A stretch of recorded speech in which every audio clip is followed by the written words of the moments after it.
Hello dear student, welcome back. I Muslima Aslam. This is a lecture of programming for problem solving.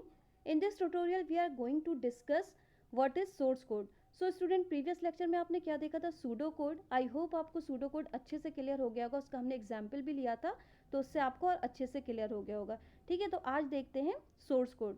तो source code क्या होता है? एक fundamental component है computer program का जो कि क्रिएटेड किया जाता है वाया प्रोग्रामर.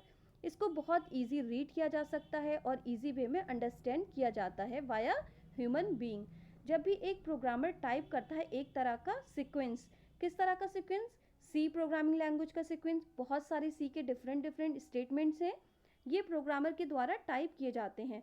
सपोज प्रोग्रामर सी लैंग्वेज के बहुत सारे प्रोग्रामिंग स्टेटमेंट को टाइप कर रहा है विंडो के नोटपैड में. तो प्रोग्रामर ने जो प्रोग्राम सी लैंग्वेज में नोटपैड पर लिखा है उसको सेव कर दिया है. सपोज कोई फॉर्मेट आपका, सपोज प्रोग्रामर ने फॉर्मेट को सेव कर दिया है एज अ टेक्स्ट फाइल.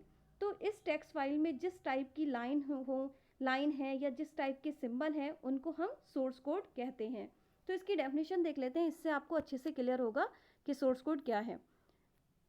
तो स्टूडेंट पहला आप देखिए, पहला जो आपका है, source code refer to high level code और assembly code which is generated by human और प्रोग्रामर. तो सोर्स कोड जो है ये as a high level code होता है जो कि आपका प्रोग्रामर से या ह्यूमन बीइंग से जनरेट किया जाता है.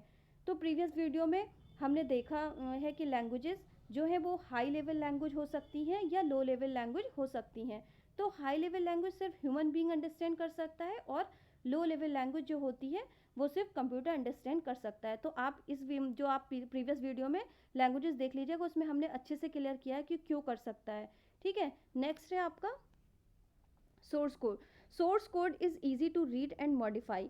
तो ऑफकोर्स ह्यूमन बीइंग के लिए वो सोर्स कोड है बहुत ज़्यादा ईजी रहेगा अंडरस्टैंड करने के लिए, रीड करने के लिए, और हम उसको ईजिली मॉडिफाई भी कर सकते हैं. ठीक है, नेक्स्ट है आपका, it is written by programmer by using any high level language और intermediate language which is human readable.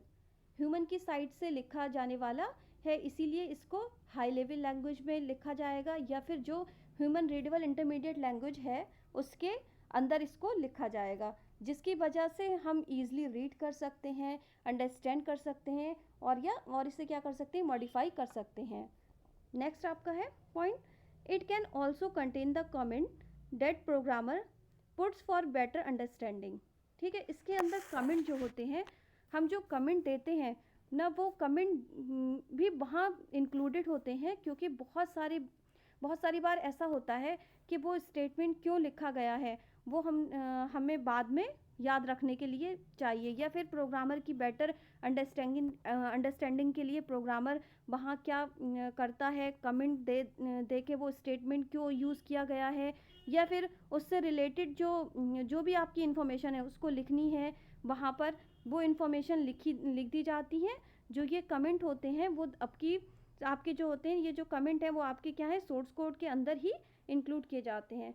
मैं आपको इसको समझाती हूँ कि इसके अंदर जो भी आप कमेंट देते हो, हम जो कमेंट देते हैं वो कमेंट भी वहाँ इंक्लूड होती है, क्योंकि बहुत सारी बार ऐसा होता है कि वो स्टेटमेंट क्यों लिखा गया है वो हमें बाद में याद रहेगा या नहीं रहेगा, या फिर प्रोग्रामर की बेटर अंडरस्टैंडिंग के लिए प्रोग्रामर वहाँ क्या करता है, कमेंट दे वो स्टेटमेंट क्यों यूज़ किया गया है, या फिर उससे रिलेटेड जो भी इंफॉर्मेशन उसको लिखनी है वहाँ पर वो इन्फॉर्मेशन लिख दी जाती है. जो ये कमेंट होते हैं वो आपके सोर्स कोड के अंदर ही इंक्लूड किए जाते हैं. नेक्स्ट पॉइंट है आपका, computer can not understand direct source code, computer understand machine code and execute it. Source code जो आपका होता है वो हाई लेवल लैंग्वेज या असेंबली लैंग्वेज में लिखा हुआ होता है. कंप्यूटर इसको अंडरस्टैंड नहीं कर पाता है, इसीलिए कंप्यूटर क्या करता है, जो भी आपका सोर्स कोड है उसको मशीन लैंग्वेज में कन्वर्ट करता है. वो जो मशीन लैंग्वेज में कन्वर्ट किया गया प्रोग्राम है कंप्यूटर को समझ में आता है. तो मशीन जो जैसे आपकी सी लैंग्वेज आपकी इंटरमीडिएट होती है, हाई लेवल लैंग्वेज होती है. तो तभी उस क्या होता है, जब वो आप प्रोग्राम लिखते हो वो उसके बाद आपका वो एग्जीक्यूट करता है. तो ये था आपका सोर्स कोड, उसके ये कुछ पॉइंट्स थे. आई होप आपको अच्छे से क्लियर हो गया होगा कि सोर्स कोड किसे कहते हैं. तो आज के लिए इतना ही. नेक्स्ट लेक्चर में हम देखेंगे बेसिक प्रोग्रामिंग. तो thank you so much student.